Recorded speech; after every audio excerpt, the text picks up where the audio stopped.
And according to a number of analysts in this space, Simon, China very keen to mend fences where they can in the Western world, particularly with big trading partners. With the prospect of a Donald Trump presidency looming, they could face massive tariffs themselves, and they need to have other options. Look, I think that's right, but it'll be very interesting to see, obviously, what happens in the US presidential election, what goes on beyond that. Look, I think Parnell's points a couple of moments ago were spot on. Like, this is a complex and difficult relationship, but a really critical one for the Australian economy. We should never compromise on our fundamental values when it comes to dealing with China, but we do have really important ties, both commercial and our person-to-person ties between our two countries. And ultimately, I think this is one of the great roles that Australia has played throughout the last sort of 50 years in its relationship with China. No one doubts on either side of this whose side we are ultimately on, but we are always an important bridge, particularly between the Americans and the Chinese.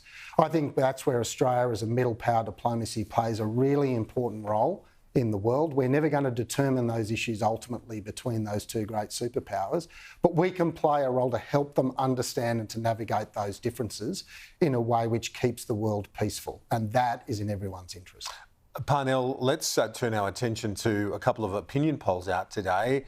As we all know, politicians say that there's only one poll that counts and all that jazz, but we know that they all watch these numbers very, very closely indeed, and I think the coalition will be buoyed by seeing a few of the numbers, particularly when it comes to Mr Dutton's comparison with Anthony Albanese as preferred Prime Minister.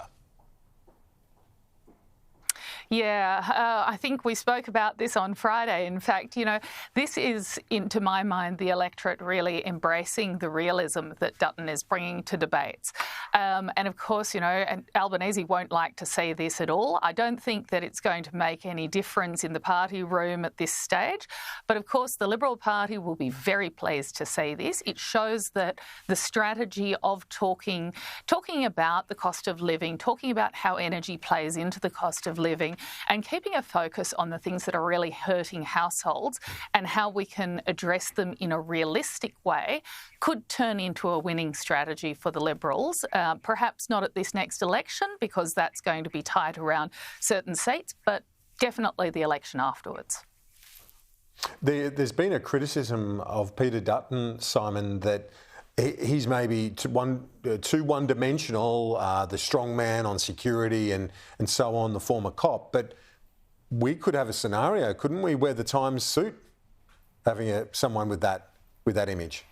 Well, Kieran, people ultimately voted for Tony Abbott, I've got to remember. So I think if anyone on either side of politics assumes that a person is unelectable, remember the Liberals said the same thing about Anthony Albanese. They said that he could never become Prime Minister of this country.